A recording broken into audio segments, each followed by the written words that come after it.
대한민국의 행복 지수가 세계 146개국 중에 한 50위에서 60위쯤 머물고 있습니다. 그것만 보면 그렇게 낮은 건 아닌 것 같다는 생각이 들 수도 있는데 OECD 37개국 중에는 늘 최하위권에 머물고 있다고 합니다. 보통 37개국 중에 35위 그 정도 합니다. GDP로는 세계 10위권의 경제 대국을 이뤘다고 하면서도 이렇게 행복지수가 낮은 데는 여러 가지 복합적인 이유가 있겠죠. 하지만 그중 중요한 것 하나는 바로 이상과 현실의 괴리감 때문에 행복지수가 낮아진다는 것입니다. 실제로 부탄이라는 나라가 2010년도에는 행복지수 세계 최상위권이었는데 한 8년쯤 후인 2019년에는 100위권으로 곤두박질 쳤습니다. 그 이유를 분석했는데 부탄에서 인터넷과 SNS가 발달하면서 다른 나라와 비교했을 때 자국이 굉장히 가난한 나라라는 것을 알게 되었기 때문에 국민들이 그걸 깨달으면서 이제 비교를 하기 시작하면서 이상이 높아진 거죠. 그래서 이상과 현실의 그 갭이 커지면서 불행지수도 같이 올라간 것입니다. 우리나라가 과거와 비교가 되지 않을 만큼 경제적으로 큰 성장을 거뒀지만 우리의 이상은 그 현실보다도 더 빠른 속도로 높아졌기 때문에 어쩌면 이상과 현실의 괴리가 더 커진 것이 우리가 불행하다고 느끼는 사람들이 많아진 중요한 원인 중에 하나라고 생각합니다. 어쩌면 신앙생활도 비슷한 것 같습니다. 우리는 예수님을 닮은 그런 멋진 그리스도인의 삶을 꿈꾸지만 현실적으로는 그 이상에 미치지 못하는 우리 자신을 보면서 괴로워할 때가 많이 있습니다. 그렇죠? 네. 어쩌면 신앙생활이 행복하지 않다면 그 이유 중에 하나가 바로 이 이상과 현실 사이에서 신앙에 늘 어정쩡한 그 포지션으로 살아가기 때문이 아닌가라는 생각이 듭니다. 오늘 읽은 말씀에도 신앙적으로는 이상이 굉장히 높지만 현실은 엄청나게 초라했던 한 사람이 등장하고 있습니다. 누굴까요? 바로 우리 함께 방금 읽지 않았나요? 누가 등장하죠? 네, 맞습니다. 바로 시몬 베드로가 등장합니다. 베드로는 입술로는 그 누구보다도 완벽한 신앙 고백을 했던 인물입니다. 시몬 베드로가 대답하여 이르되 주는 그리스도시요 살아계신 하나님의 아들이시니이다 라고 나를 누구냐고 묻는 예수님을 향해 가장 완벽한 신앙 고백을 했습니다. 그리고 베드로는 야고보와 요한과 더불어 예수님이 특별히 데리고 다니시던 수제자였습니다. 수제자. 그렇죠? 우리 성문교회도 많은 성도님들이 있지만 그 중에 또 누가 있죠? 네, 구역장님 있잖아요. 네, 오늘 많이 참여하셨을 텐데 네, 마치 그런 것처럼 제자들 중에서도 수제자였어요. 베드로는 그리고 죽기까지 예수님을 따르겠다고 정말로 호언장담을 했던 그런 사람입니다. 그래서 요한복음 13장 37절을 보면 베드로가 이르되 주여 내가 지금은 어찌하여 따라갈 수 없나이까 주를 위하여 내 뭐까지 버리겠나이다?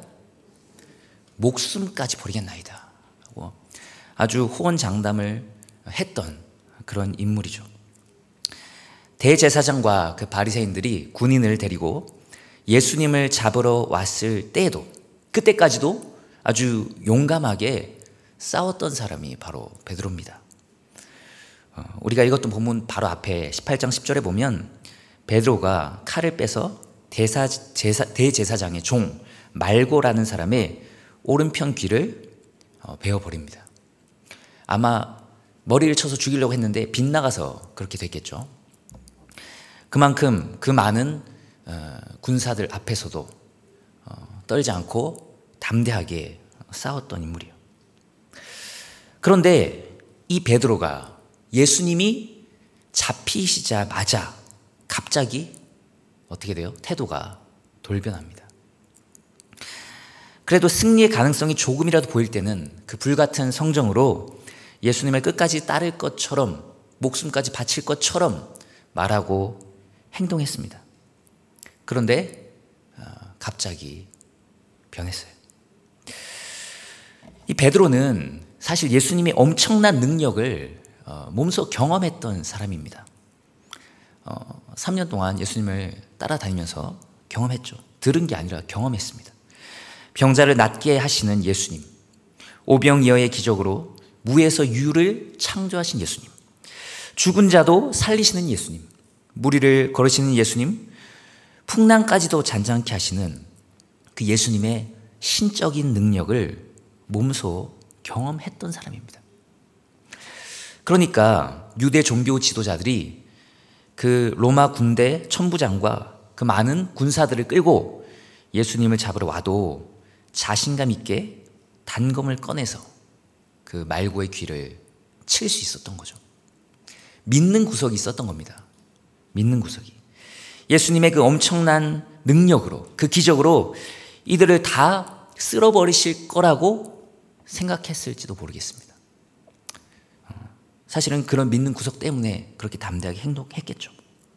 그런데 예수님께서 어떻게 하시죠? 평소처럼 기적을 행하지 않으시고 이번에는 이상하게 행동을 하셨죠. 아버지께서 주신 잔을 내가 마시지 않겠느냐라고 하시면서 그냥 무기력하게 로마군과 유대 종교 지도자들에게 잡혀서 끌려가십니다. 그러자 베드로 자신의 현실적인 믿음의 수준이 드러나게 되는 거죠. 이상과 다른 현실을 목도하게 된 겁니다. 본문 말씀 12에서 13절을 보면 예수님은 안나스라는 증경 대제사장쯤 되는 사람에게 먼저 잡혀가십니다. 이 안나스는 요한복음에만 기록이 되어 있는데 현직 대제사장인 가야바의 장인입니다. 그리고 가야바 직전에 대제사장을 지냈던 인물이죠. 아마 그 산헤드린이라는 회원이 70명이나 되는 유대 최고 재판 기관과 그 기관의 의장인 대제사장 가야바가 모이는 데까지 좀 시간이 필요했던 것 같아요. 그리고 관례적으로 큰 사건은 현직 대제사장인 가야바보다는 더 어른인 증경 대제사장인 안나스를 거쳐야 했던 것으로 보입니다. 그래서 다른 복음서에서는 바로 가야바를 언급하는데 가야바에게 가기 전에 안나스에게 예수님이 잡혀가시는 모습이 실려 있습니다. 예수님이 잡혀가실 때 이때 이 베드로의 모습이 어떤 모습으로 표현되고 있나요?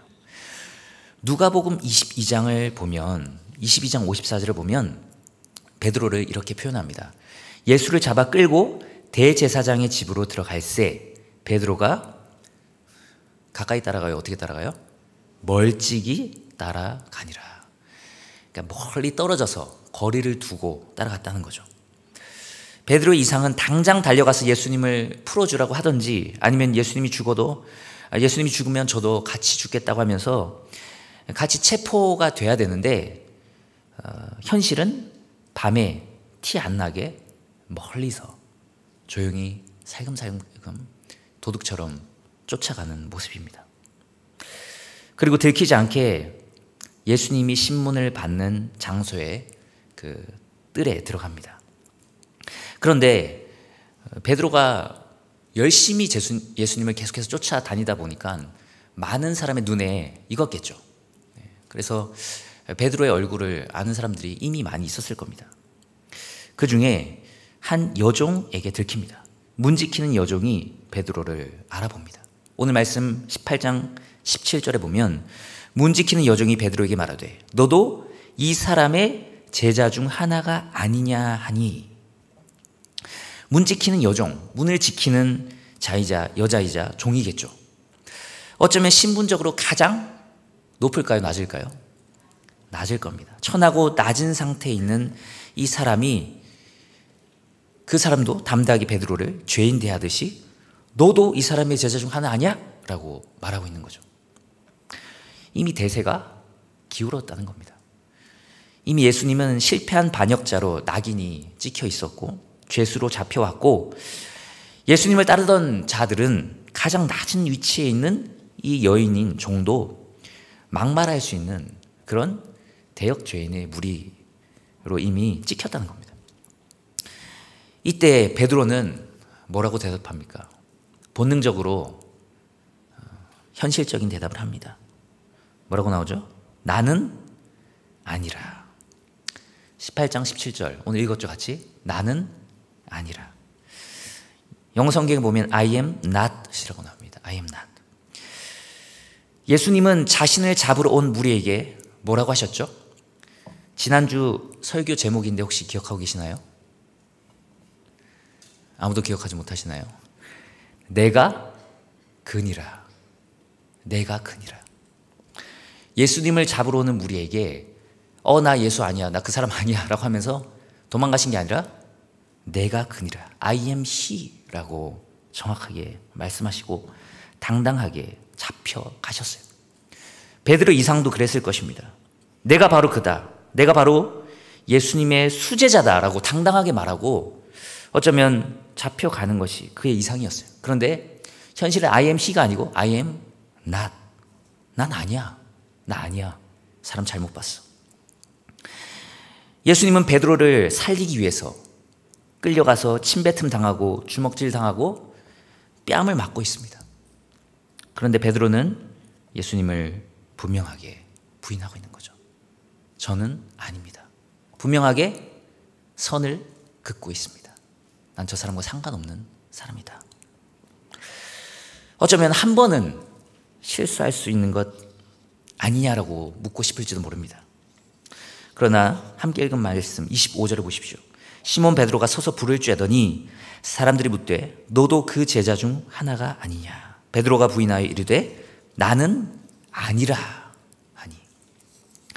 추운 밤에 모여서 대제사장의 관정 앞 뜰에서 다른 하인들과 함께 불을 쬐고 있었던 거죠. 그 지역은 일교차가 굉장히 심했기 때문에 낮엔 덥지만 밤에는 굉장히 추웠습니다. 그래서 하인들과 함께 불을 쬐고 있는데 밤이지만 그 불꽃 때문에 어떻게 되겠어요? 이목구비가 희미하게 보이겠죠. 네. 우리도 이렇게 수련회 가서 캠프파이어 하면은 어두운데 팍 활활 불이 타면 이목구비가 보이지 않습니까? 그렇게 이목구비가 희미하게 보였을 것이고 또 마가복음 14장에 기록된 같은 사건을 보면 너 갈릴리 사람이다 라고 지목을 합니다. 그러니까 억양에서 그 어떤 지역의 그 방언의 억양이 묻어났던 거죠. 우리도 뭐 경상도, 전라도 뭐 등등 방언이 있지 않습니까? 들으면 딱 티가 나잖아요. 그 억양에서도 갈릴리 사람이라는 티가 났고 이목구비를 통해서도 이제 예수님을 따라다니던 그 제자라는 게 드러난 거죠. 그걸 보고 다른 사람들이 이제 말한 거죠. 너도 죄인으로 잡혀온 저 사람의 제자 중 하나잖아. 너 저 사람 계속 따라다니던 그 사람이잖아. 너 제자잖아 라고 말한 거죠. 이때도 역시 베드로가 두 번째 물음에도 I am not. 아니야, 나 아니야. 사람 잘못 봤어 라고 하면서 부인을 하고 있습니다. 그러자 이제 세 번째 사람이 등장하는데 조금 더 분명한 증거를 가진 사람이 등장을 하게 됩니다. 오늘 말씀 26절을 보면 대제사장의 종 하나는 베드로에게 귀를 잘린 사람의 친척이라. 뭐라고요? 베드로에게 귀를 잘린 그 말고라는 사람의 친척. 이르되 이 사람이 내가 그 사람과 함께 동산에 있는 것을 내가 보지 아니하였느냐. 예수님이 잡히던 그 현장에 있던 귀 잘린 사람 말고의 친척도 그 현장에 있었던 거죠. 아니 내가 저 예수라는 사람 잡힌 그 현장에 있었는데 네가 우리 친척 귀 잘랐잖아. 내가 그 다 봤는데 어디서 발 빼고 있어? 라고 하면서 현장에 있던 사람이 지적한 거죠. 이때도 베드로가 부인합니다. 마가복음에 의하면 마지막에는 정말 완벽하게 부인을 해요. 마가복음 14장 71절 말씀을 보면 그러나 베드로가 저주하며 맹세하되. 뭐라고요? 저주하며 맹세하되 나는 너희가 말하는 이 사람을 알지 못하노라 하니.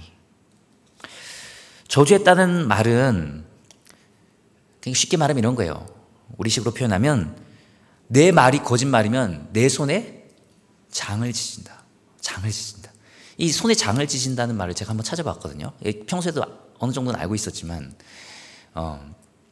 이 간장 이런 거라고요. 그 간장을 끓인다 이런 말 이러더라고요. 손에 간장을 부어서 밑에 불을 붙여서 그 간장을 끓이겠다는 거예요. 그럼 손이 어떻게 될까요? 네. 다 타버리겠죠.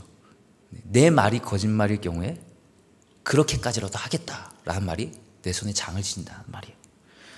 그렇게 저주하면서까지 맹세하면서 나는 저 사람 몰라. 난 알지 못해. 난 저 사람 몰라. 라고 말한 거죠.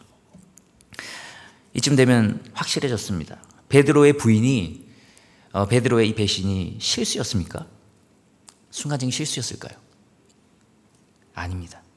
실수가 아니라 베드로의 신앙의 수준의 현주소를 정확하게 보여주는 겁니다.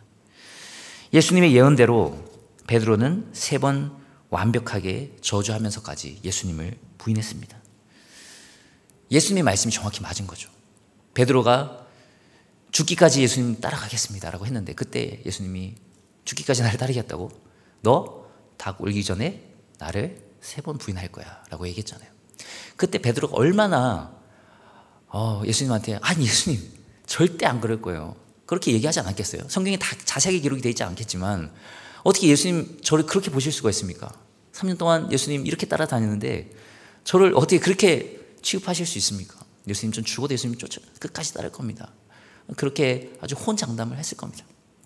그러나 정확하게 예수님의 말씀대로 닭 울기 전에 완벽하게 3번을 부인했습니다. 그 현주소, 우리도 우리의 모습도 어쩌면 다르지 않은 것 같아요. 코로나 시국을 지나면서 우리는 어쩌면 우리가 그리스도인이라는 것을 숨기고 부끄러워했는지도 모르겠다는 생각이 듭니다. 교회가 한창 세상으로부터 칭찬받을 때는 밖에 나가서 내가 기독교인이고 교회 다닌다는 것을 자랑스럽게 얘기하는 것이 그렇게 부담스럽지 않아요. 불편하지 않습니다. 그러나 교회가 한창 세상으로부터 지탄과 비판을 받고 욕을 먹을 때는 교회 다닌다는 사실을 드러내면 굉장히 이상한 사람 취급받을까 봐, 모자란 사람 취급받을까 봐, 이기적인 사람으로 치부될까 봐 두려워서 혹시 숨기지는 않으셨나요? 저도 생각해 보니 코로나 전에는 좀 더 자신 있게 초청주일에 초대를 하고 초대장을 드리고 또 어디 가서 제가 목사인 것을 밝혀야 할 때는 자연스럽게 잘 밝혔었는데 교회가 한창 욕을 많이 먹을 때는 솔직히 말하면은 초대하겠다고 썼지만 초대장을 드리지 못한 분도 많이 있어요. 이게 차마 못 주겠더라고요. 네, 정말. 그리고 저의 정체를 잘 안 밝혔었던 것 같아요. 네. 누가 저를 잡아가서 고문하거나 죽이는 것도 아닌데 말이죠. 그런 상황이 닥칠 때 저의 현주소, 이상이 아닌 현실을 보게 되더라고요. 그냥 타이틀 목사가 아닌 제 진짜 믿음을 보게 되는 거죠. 그 수준을 보게 되는 거죠. 우리가 참 그런 것 같습니다. 감사함과 기쁨으로 예배를 드려야 한다는 건 알지만 마지못해 앉아있는 또 자신을 발견할 때가 있지 않나요? 그렇다고 또 시원하게 놀러를 가지도 못하고 이러지도 못하고 저러지도 못하고 앉아있는 모습. 감사함으로 헌금을 해야 한다고 생각은 하는데 다 하기는 좀 아깝고 수많은 핑계를 대면서 안 하는 자신의 현주소. 헌신의 자리에서 섬기는 그리스도인이 되어야 한다는 건 알지만 그렇게 하는 건 부담스럽고 또 두렵기도 하고 하면서 나중에 하겠다고 계속 미루는 또 우리의 현주소. 영적으로 성장은 하고 싶어서 성장반까지는 들었는데 제자가 되는 건 부담스러워 제자반을 보류하고 있는 우리의 현주소. 세상 속에서 또 학교에서 불신자 속에서도 죽으면 죽으리라 신앙의 정조를 지켰던 다니엘과 같이 사자굴에 들어가도 내 신앙은 포기하지 않겠다 라는 그 멋있는 신앙인의 모습으로 살고 싶지만 현실은 골리앗 앞에서 벌벌 떨고 있는 그 수많은 군중들 중에 한 명으로 살고 있는 내 모습에 실망하며 때로는 괴로워합니다. 이것이 베드로의 모습이고 또 우리의 모습인 것 같아요. 이 현실의 베드로는 결국 어떻게 합니까? 오늘 읽은 말씀 18장 27절 마지막 절이죠. 이에 베드로가 또 부인하니 곧 닭이 울더라. 요한복음은 상세하게 기술을 더 하고 있지는 않지만 같은 사건을 기록하고 있는 마태복음 26장 75절을 보면 이렇게 기록하고 있어요. 우리 함께 한번 읽어볼까요? 시작. 이에 베드로가 예수의 말씀에 닭 울기 전에 내가 3번 나를 부인하리라 하심이 생각나서 밖에 나가서 심히 통곡하니라. 아멘. 베드로 어떻게 합니까? 자신의 현주소를 발견하고 심히 통곡합니다. 예수님 앞에서 죽기까지 따르겠다고 그렇게 호언장담했는데 날 뭘로 보냐고 예수님께 그렇게 얘기를 했을 텐데 예수님의 말씀대로 정확히 3번이나 완벽하게 예수님을 부인한 자신의 못난 현실의 모습을 보며 통곡합니다. 우리도 때로 통곡합니다. 예수님을 따르겠다고 말해놓고 비겁하게 숨어서 뒤쫓아가는 우리의 모습, 그리스도인의 티를 전혀 내지 않고 숨어 사는 우리의 모습, 결정적으로 분리할 때는 때로 신앙을 포기하고 부인하는 우리의 모습. 하나님도 내 통장의 잔고 문제는 해결할 수 없을 것이라고 생각하며 믿음 없는 모습을 보이는 우리의 모습, 그런 현실을 마주하며 이상과 현실의 괴리 가운데 우는 우리의 모습을 봅니다. 그러나 우리에게 희망이 있죠. 우리 자신에게 있지 않고 바로 하나님 아버지께 있는 줄 믿습니다.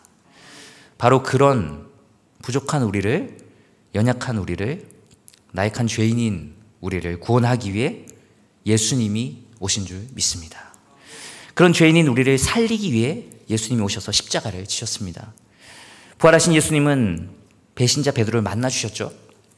어쩌면 혼날까 봐 엄청 불안해하고 있는 베드로였을지도 모르겠어요. 그러나 예수님은 한마디도 질책하지 않으십니다. 그리고 뭐라고 말씀하십니까? 요한복음 21장 15, 16, 17절을 보면 요한의 아들 시몬아 내가 나를 사랑하느냐, 요한의 아들 시몬아 내가 나를 사랑하느냐, 요한의 아들 시몬아 내가 나를 사랑하느냐, 네가 나를 사랑하냐 라는 것만 묻고 있어요. 너 그때 왜 그랬어? 너 그럴 수가 있냐? 너 일로 와서 몇 대 맞자 뭐 이런 게 아니고 너 나 사랑하는 거 맞지? 라고 말씀하시는 거죠. 베드로를 회복시켜 주십니다. 연약한 그를 붙들어 주십니다. 우리는 늘 이상과 현실 사이에서 베드로처럼 연약한 모습으로 살아가지만 그것을 책망하지 않으시고 십자가의 사랑으로 격려해 주시는 그 하나님의 은혜와 넘치는 사랑이 있기 때문에 오늘 하루도 살아가는 힘을 얻는 줄 믿습니다. 예수님의 십자가를 통한 그 하나님의 놀라운 은혜로 베드로처럼 변화되어 용기 있는 그리스도인으로 세상을 살아내는 그 은혜가, 그 긍휼이 우리 모두에게 있기를 간절히 소망하고 축복합니다. 우리 찬양하고 함께